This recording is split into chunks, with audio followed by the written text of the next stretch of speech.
Hello friends, welcome back. तो आज की क्लास में हम एक नया चैप्टर स्टार्ट करने वाले हैं, दैट इज़ करंट इलेक्ट्रिसिटी। तो जो हमारा चैप्टर 1 और चैप्टर 2 कंबाइंड फॉर्म में हम उसे यूनिट 1 के नाम से भी जानते हैं। तो यूनिट 1 में हमने चार्जेस एट रेस्ट की पूरी स्टडी की। तो आज के वीडियो में और अब कुछ आने वाले वीडियोस में हम चैप्टर 3 के बारे में जानेंगे, दैट इज़ करंट इलेक्ट्रिसिटी। तो अब उन चार्जेस को थोड़ा सा हम मोशन में लेकर के आते हैं। मोशन में लेके आना यानी कि हम क्या कह सकते हैं, सिंपली फ्लो। ठीक है। फ्लो ऑफ चार्जेस डेफिनेशन, सबसे पहले तो हमको जानना है कि करंट क्या होता है। ठीक है। तो करंट को जानने के लिए एक आपको मैं सिंपल स्टेटमेंट इसका बता दूं कि फ्लो ऑफ चार्जेस, अगर चार्जेस रेस्ट में है तो फिर ठीक है, अगर वो मोशन में आ गए तो उन मोशन में जो चार्जेस हैं उन्हीं मोशन ऑफ चार्जेस को कहते हैं करंट। ठीक है। करंट आपको किसी चार्ज को टच करने पे आपकी बॉडी में करंट फ्लो नहीं होगा, ठीक है, या फिर आप उस करंट को फील नहीं कर पाएंगे। बट अगर वो फ्लोइंग चार्ज है, अगर उसे आपने टच कर दिया तो तुरंत आपको शॉक लगेगा। ठीक है। करंट क्या होता है? Flow of charges. Flow of charges is called current. ठीक है। तो इसके बाद एक टर्म हम देखते हैं, करंट। हम बोलते हैं कि कम करंट आ रहा है या ज्यादा करंट आ रहा है, तो हम स्ट्रेंथ ऑफ करंट की बात करते हैं। तो स्ट्रेंथ ऑफ करंट क्या होता है, बात कर ले अगर स्ट्रेंथ ऑफ करंट की, जिसे हम आई से डिनोट करते हैं। ठीक है। इसके बारे में आप क्लास 10th में पढ़ करके आए हैं, करंट क्या होता है। ठीक है। तो इलेक्ट्रिक चार्जेस, ये चार्जेस की बात हो रही है, electric charges passing through a unit area. ठीक है। और simply electric charges passing through a area in unit time is called current और स्ट्रेंथ ऑफ करंट। ठीक है। इसका भी स्टेटमेंट लिख लेते हैं, नोट्स बनाने में हमारा हेल्पफुल होगा। Electric charges passing through cross section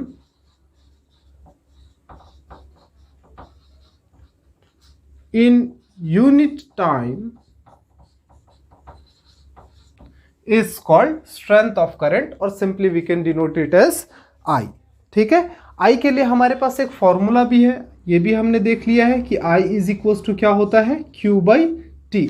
unit time में जितना चार्ज फ्लो हो रहा है किसी क्रॉस सेक्शन से, वही क्या कहलाएगा, स्ट्रेंथ ऑफ करंट, और सिंपली करंट भी कह सकते हैं। और अगर यही करंट आपको किसी इंस्टेंट पे नापना है, ठीक है, जैसे कि ये करंट तो मैंने ओवरऑल की बात कर ली, और अगर आपसे बोला जाए कि किसी इंस्टेंट पे बताइए कि कितना करंट है, तो इंस्टेंट के लिए हमने फॉर्मूला क्या रखा, D Q by D T. ठीक है।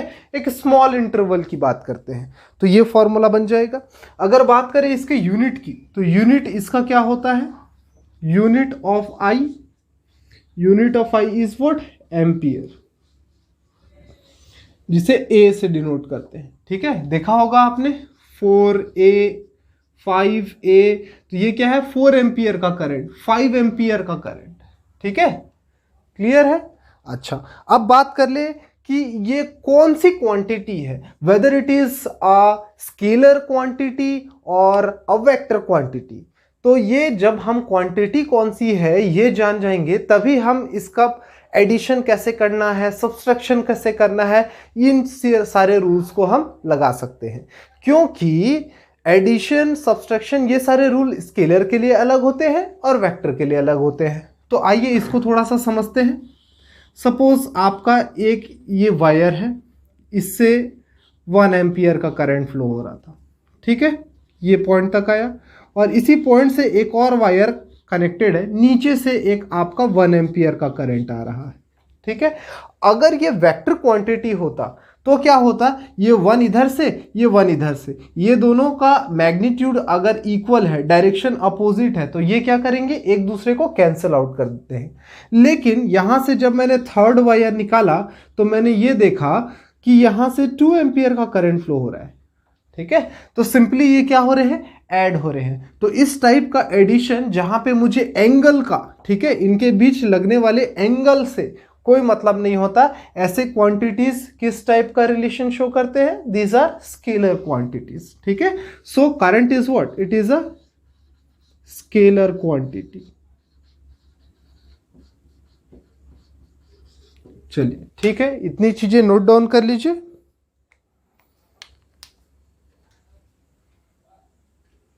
हो गया नोट डाउन। चलिए ठीक है, अब एक और टर्म की हम बात करते हैं, दैट इज करंट डेंसिटी।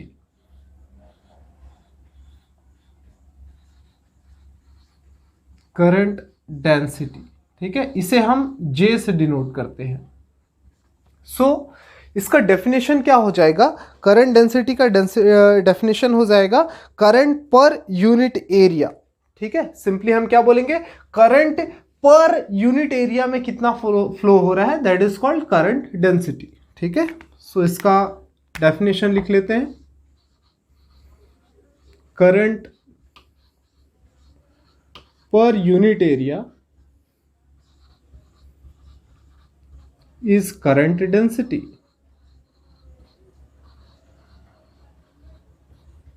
ठीक है, अगर इसका फॉर्मूला बनाएंगे तो current per unit area is current density.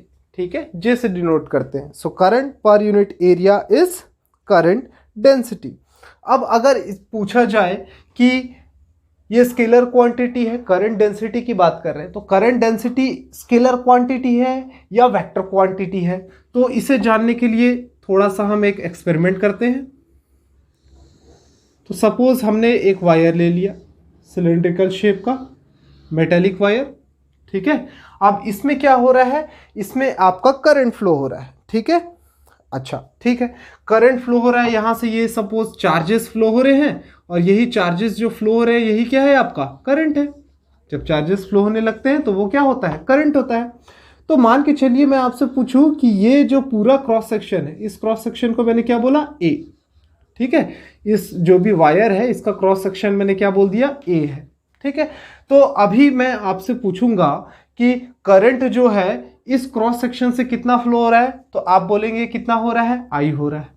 ठीक है, अब अगर इस क्रॉस सेक्शन को मैं थोड़ा सा टिल्ट कर दूं, यानी कि एंगल में बेंड कर दूं, सपोज यही क्रॉस सेक्शन अब कैसा हो गया, ऐसा हो गया। ठीक है, इसको उठा करके मैंने क्या किया, ऐसा ला दिया। ठीक है, कितने एंगल से इसे रोटेट किया, सपोज मैंने इसे थीटा एंगल से रोटेट किया।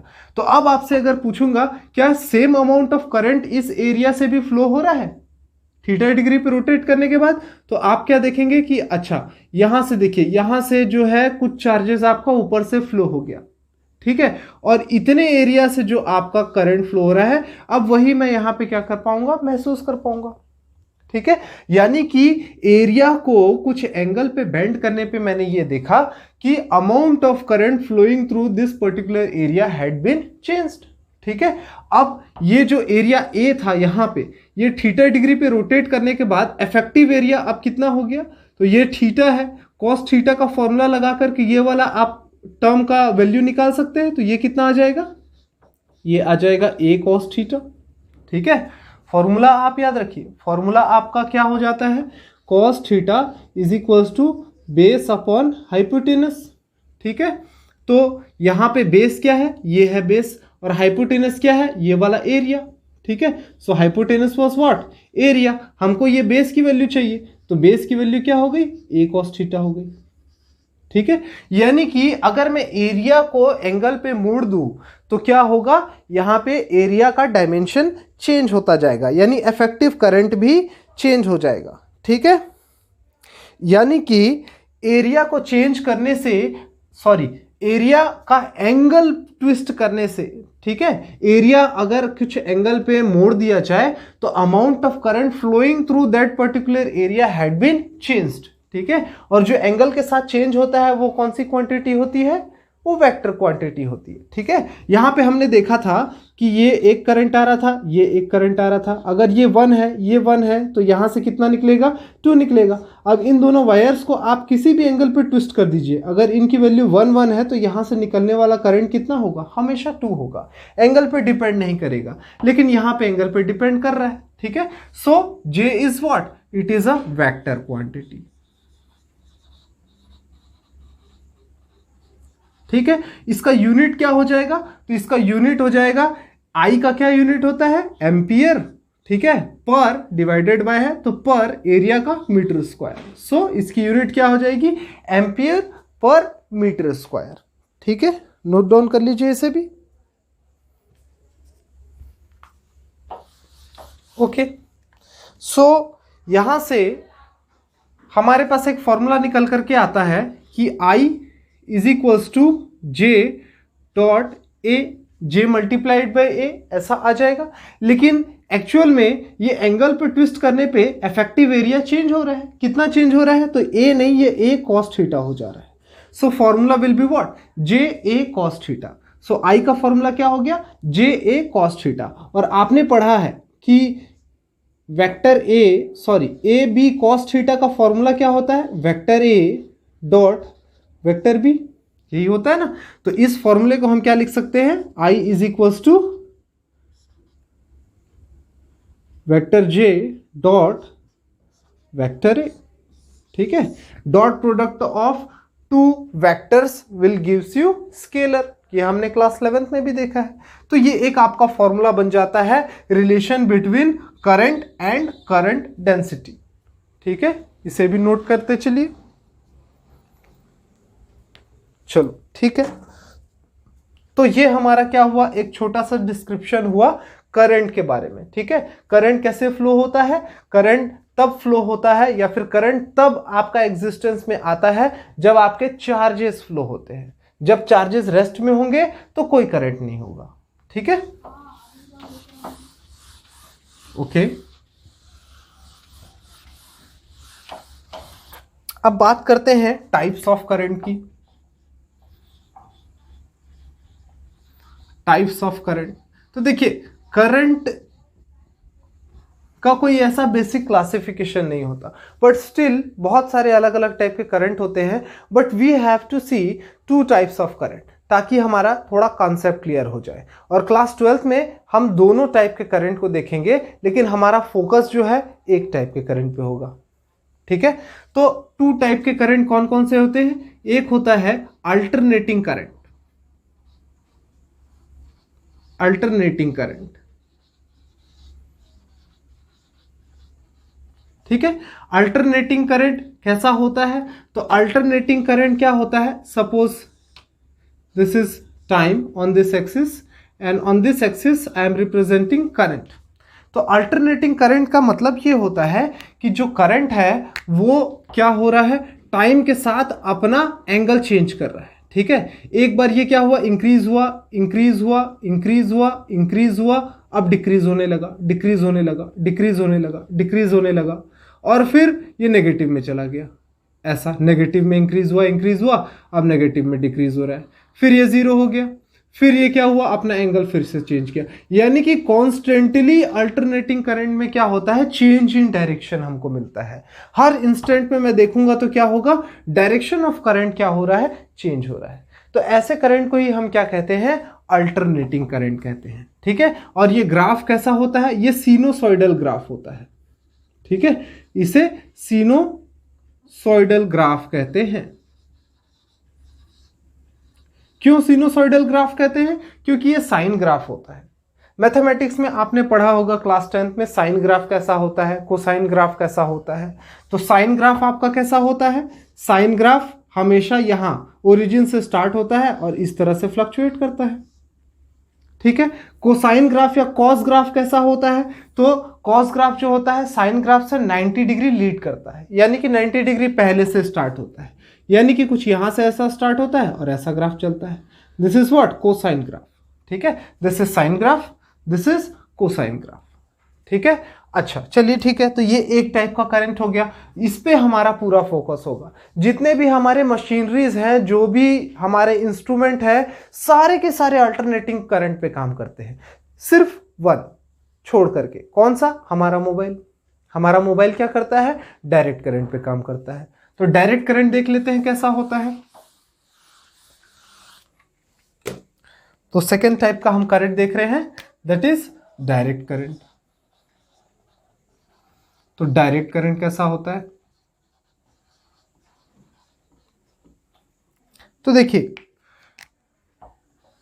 अगेन इसे हम एक एक्सिस पे टाइम ले लेते हैं, एक एक्सिस पे करंट ले लेते हैं। जब मैं देखूंगा कि time t is equal to 1 second पे करंट की वैल्यू इतनी थी, 2 सेकेंड पे इतना, अगेन थर्ड सेकेंड पे इतना, फोर्थ सेकेंड पे इतना, फिफ्थ सेकेंड पे इतना। अच्छा, तो मैं यानी कि ये देख रहा हूं कि टाइम के साथ स्ट्रेंथ ऑफ करंट में कोई चेंज नहीं आ रहा है, इसका मैग्नीट्यूड चेंज नहीं हो रहा है, एकदम कांस्टेंट है। ठीक है, इन पॉइंट्स को ज्वाइन करता हूं तो कुछ ऐसा लाइन बनता है। So whenever you find current in a unidirection, कोई डायरेक्शन में चेंज नहीं होता, ठीक है, तो ऐसे करंट को क्या कहते हैं? डायरेक्ट करंट कहते हैं। डायरेक्ट करंट ही आपका क्या होता है? बैटरी में स्टोर होता है। ठीक है, you cannot store alternating current in any apparatus. तो करंट को स्टोर करने के लिए कौन सा करंट स्टोर होता है? Direct current. ठीक है, तो अल्टरनेटिंग करंट को मैं शॉर्ट में एसी कहता हूं, ठीक है, और डायरेक्ट करंट को शॉर्ट में हम डीसी कहते हैं। ठीक है, तो ये टाइप्स ऑफ करंट हो गए। तो ये सब हमारे सिलेबस में नहीं है, हम छोटा सा क्या है, एक ओवरव्यू ले रहे हैं कि करंट कैसा होता है, क्या चीजें हैं, ये सारी बातें। ठीक है, अच्छा, अब इसके बाद किसी भी मेटल में करंट कैसे फ्लो होता है उसकी बात करते हैं। ठीक है, तो करंट फ्लो इन मेटल आपको ये बता रहा हूं।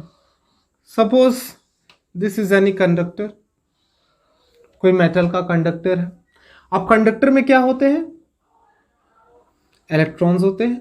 ये सपोज आपके इलेक्ट्रॉन्स है। ठीक है, इनिशियली क्या होता है, इलेक्ट्रॉन्स जो है रैंडम मोशन में होते हैं। ठीक है, हमेशा मोशन करते रहते हैं, और ये मोशन किस वजह से होता है? Due to thermal energy. उनके अंदर जो थर्मल एनर्जी होती है, उस थर्मल एनर्जी पे ही क्या होता है, वो मोशन कर रहे होते हैं। तो वो मोशन का डायरेक्शन कैसा होता है? वो रैंडम होता है कि ये वाला इस तरफ जा रहा है इलेक्ट्रॉन, ये इस तरफ जा रहा होगा, ये इधर जा रहा होगा, ये इस तरफ भाग रहा होगा, ये इधर, ये इधर, ये इधर, ये कहीं भी जा रहा होगा। ठीक है, तो इस तरीके से सारे इलेक्ट्रॉन्स क्या होते हैं? रैंडम मोशन में होते हैं। तो रैंडम मोशन में जब भी इलेक्ट्रॉन होते हैं तो करंट का बेसिक जो पर्पस होता है, करंट कैसे बनता है? जब सारे के सारे इलेक्ट्रॉन्स एक ही डायरेक्शन में मूव करने लगे तभी आपका करंट प्रोड्यूस होता है। तो यहां पे तो अभी क्या है, सारे इलेक्ट्रॉन्स रैंडम डायरेक्शन में जा रहे हैं, तो करंट अभी नहीं बनेगा। ठीक है, अब मैं क्या करता हूं, यहां पे एक इलेक्ट्रिक फील्ड अप्लाई कर देता हूं with the help of battery. यहां पे अब मैंने क्या लगा दिया? एक बैटरी लगा दिया। जैसे ही मैंने यहां पे बैटरी लगाया, एक पोटेंशियल क्रिएट हो गया, पोटेंशियल क्रिएट हो गया। सपोज ये सारे क्या हो गए? पॉजिटिव हो गए, ये सारे क्या हो गए? नेगेटिव हो गए। ठीक है, यानी कि एक a kind of electric field had been generated, एक इलेक्ट्रिक फील्ड जनरेट हो गया। अब जैसे यहां पे इलेक्ट्रिक फील्ड जनरेट हुआ, सारे के सारे इलेक्ट्रॉन क्या होंगे? अब ये सारे इलेक्ट्रॉन ड्रिफ्ट करने लगेंगे एक डायरेक्शन में, क्योंकि ये नेगेटिव होता है, तो ये सारे सारे कहां भागेंगे? पॉजिटिव की तरफ। ठीक है, तो अब ये जब इलेक्ट्रॉन्स एक डायरेक्शन में भागने लगे तब हमारा जाकर के क्या प्रोड्यूस होगा? करंट प्रोड्यूस होगा। तो इस तरीके से किसी मेटल में हम करंट को फ्लो करवा सकते हैं। ठीक है, क्लियर है बात? चलिए ठीक है। अच्छा, अब इसके बाद थोड़ा सा बात करेंगे, 1 मार्क्स का क्वेश्चन जो है यहां से आता है, तो थोड़ी सी बात करेंगे क्लास 10th में जो हमने टॉपिक पढ़ रखा है ओम्स लॉ की। ओम्स लॉ, तो ओम्स लॉ क्या कहता है? ओम्स लॉ कहता है कि किसी भी कंडक्टर में करंट कितना फ्लो होता है या चार्जेस का कितना मोशन होता है, जितना मोशन होगा उतना करंट फ्लो होगा। तो करंट कितना फ्लो होता है वो डिपेंड करता है कि आपने उस कंडक्टर के अलोंग कितना पोटेंशियल अप्लाई किया है। सो ओम्स लॉ ये कहता है कि potential applied will be proportional to current produced. ठीक है, और ये प्रोपोर्शनैलिटी का साइन जब हटाते हैं तो एक कांस्टेंट ऑफ प्रोपोर्शनैलिटी लग जाता है, दैट इज कॉल्ड आर। ठीक है, ये क्या है आपका? Constant of proportionality.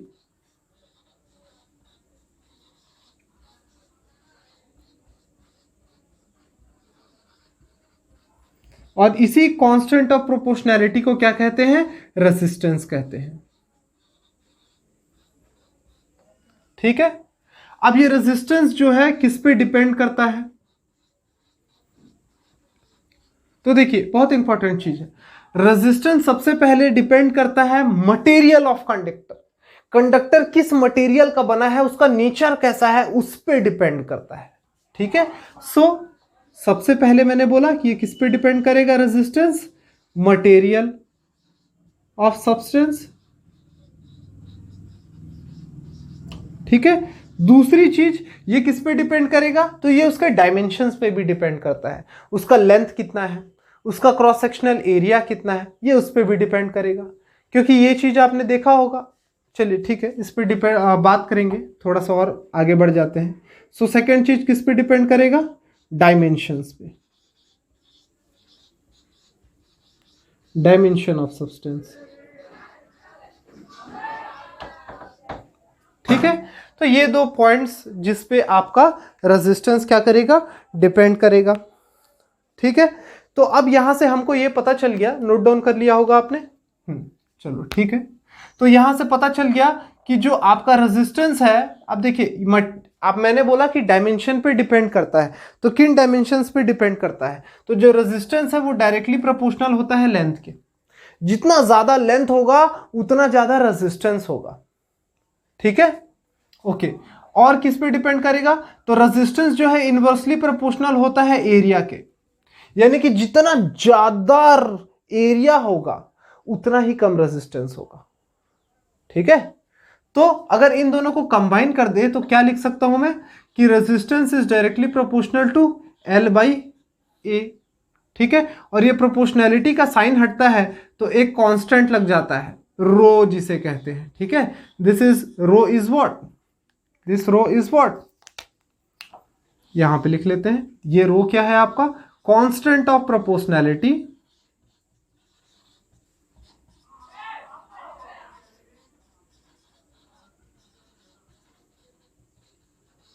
जिसे हम क्या कहते हैं, रेजिस्टिविटी। ठीक है, ये कांस्टेंट ऑफ प्रोपोर्शनैलिटी क्या है आपका, रेजिस्टिविटी। ठीक है, अब ये रेजिस्टिविटी किस पे डिपेंड करता है, डिपेंड डी है। ठीक है, तो देखिए रेजिस्टिविटी जो है सिर्फ एक ही चीज पे डिपेंड करता है, मटेरियल ऑफ सब्सटेंस। ठीक है, तो ये डिपेंड करता है मटेरियल ऑफ सब्सटेंस पे। ठीक है, और एक पॉइंट याद रखिए, अब ये जो रेजिस्टिविटी है, रो है, लेंथ और एरिया पे डिपेंड नहीं करता, डायमेंशन पे ये डिपेंड नहीं करता, ये सिर्फ और सिर्फ डिपेंड करता है नेचर ऑफ मटेरियल पे। ठीक है, तो यहां पे ये भी पॉइंट मैं लिख देता हूं, डू नॉट डिपेंड्स ऑन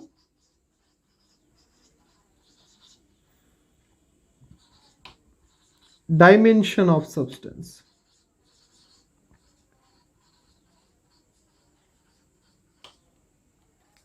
ठीक है, चलिए इन पॉइंट्स को भी नोट डाउन कर लीजिए आप। ठीक है, तो इसके बाद ये सारी चीजें लिखिएगा। ठीक है, पहले ये ब्लू वाला लिख लीजिए, उसके बाद ये ब्लैक वाला, प्रॉपर वे में चलेंगे, कर लीजिए।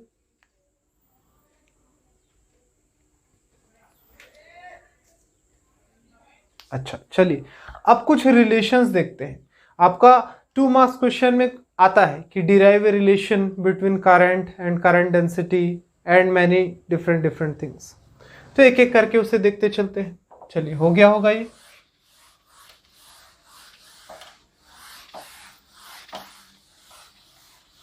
टाइम ज्यादा हो गया क्या, ना ना ना ना, चलो ठीक है, थोड़ा सा ये वाला टॉपिक जो है इसको कंप्लीट कर ही लेते हैं।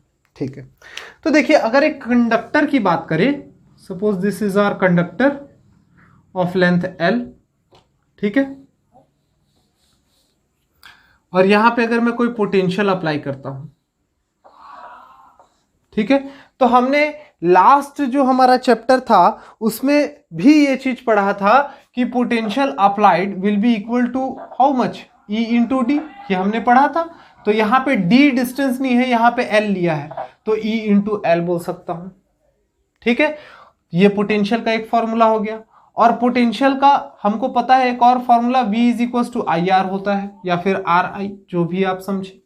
ठीक है, तो यहां से मैं कह सकता हूं ये दोनों इक्वेशन से, from equation 1 and equation 2 we can write EL is equals to IR। ठीक है, और यहां से मैं लिख सकता हूं EL is equals to I into R के जगह मैं लिख सकता हूं रो L बाई A। ठीक है, अच्छा, अब यहां पे L से L कैंसल हो जाएगा, तो मेरा फॉर्मूला क्या बनता है, E is equals to I by A into rho. ठीक है, अब ये I बाई A के बारे में हमने पढ़ा था, क्या होता है, I by A current density होता है, तो हम कह सकते हैं E is equals to J rho. देखिए एक आपका रिलेशन आ गया, ये क्या है, relation between current density and electric field. ठीक है, तो ये एक आपका रिलेशन आ गया, relation between current density and electric field. ठीक है, नोट डाउन कर लीजिए इसे, एक हमारा रिलेशन आ गया। अब देखिए जो रेजिस्टिविटी है वो क्या है, प्रॉपर्टी ऑफ मटेरियल है। ठीक है, रेजिस्टिविटी क्या होता है, रोकने की क्षमता। ठीक है, ये करंट फ्लो हो रहा है उसको कितना रोक सकता है, वही क्या कहलाता है, रेजिस्टिविटी। रेजिस्ट कितना कर सकता है, तो वैसे ही अगर रोकने की कोई क्षमता है तो फ्लो करवाने की भी कोई क्षमता होगी, तो जो फ्लो करवाने की क्षमता होता है वो क्या होता है, कंडक्टिविटी। ठीक है, so we know that conductivity क्या होगा, इनवर्सली प्रोपोर्शनल टू रेजिस्टिविटी होगा, है कि नहीं। रोकने की क्षमता है ये, और सॉरी ये रोकने की क्षमता है, ये फ्लो करवाने की क्षमता है, तो एक दूसरे से अपोजिट ही तो होंगे ना ये। ठीक है, यानी कि यहां से मुझे पता चला कंडक्टिविटी को हम सिग्मा से डिनोट करते हैं। ठीक है, conductivity is denoted by sigma, so sigma is equal to 1 upon rho. ये वाला एक पॉइंट आप नोट डाउन कर लीजिएगा। ठीक है, कि सिग्मा क्या होता है, 1 अपॉन रो होता है। ठीक है, तो अब एक नया रिलेशन मैं आपको दिखाने वाला हूं। क्या है नया रिलेशन, हाँ, तो यही फॉर्मूला मैं आपको वापस लेके आता हूं। ठीक है, फॉर्मूला क्या था हमारा, EL is equal to IR, यानी कि EL बराबर I, और यहां पे ये क्या था, रो L बाई A। फिर मैंने क्या किया, L से L काट दिया, तो E is equal to I by A into row.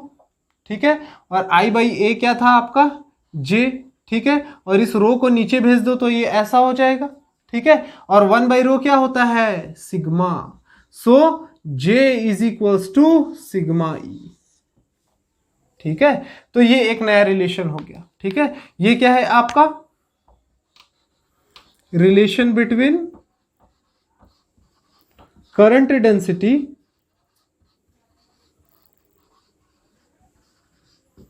And conductivity.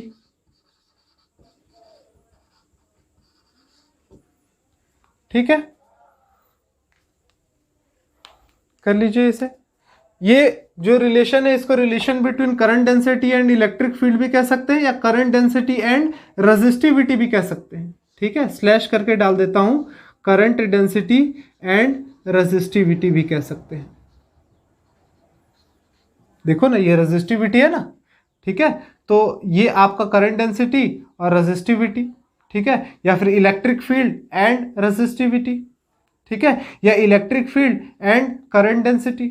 यहां पे relation between electric field and conductivity, या electric field and current density, या फिर करंट डेंसिटी एंड कंडक्टिविटी। ठीक है, तो इसे भी नोट डाउन कर लीजिए। चलिए, तो आज का लेक्चर यहां पे मैं वाइंड अप करता हूं। तो आज के लेक्चर में हमने करंट डेंसिटी के बारे में जाना, कंडक्टिविटी के बारे में जाना, फिर करंट के बारे में जाना, और रेजिस्टिविटी के बारे में जाना, और इनके आपस में रिलेशंस को भी हमने देखे। ठीक है, तो नेक्स्ट लेक्चर में जब हम मूव करेंगे तब हम जानेंगे ड्रिफ्ट वेलोसिटी के बारे में। Thank you for today's lecture.